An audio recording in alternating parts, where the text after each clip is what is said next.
Okay, this is my new sound devices, MixPre-3. Just received it for Christmas. Really excited to finally use it with some rechargeable batteries.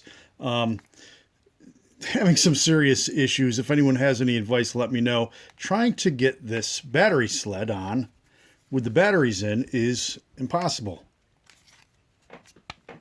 Once it seems like it's on, you flip it over and realize you can see the batteries.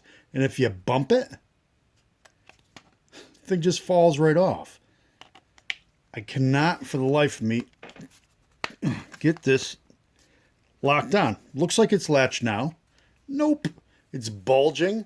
You can see the batteries visibly from the unit. And again, this isn't on at all. It just wiggles right off. No matter what, the batteries are installed properly. I just have an SD card, which of course the thing is useless without using that. So if anyone has any advice as to how I can get this thing seated, let me know. This is very frustrating. I was excited to get this unit, and I can't even use the frickin' thing.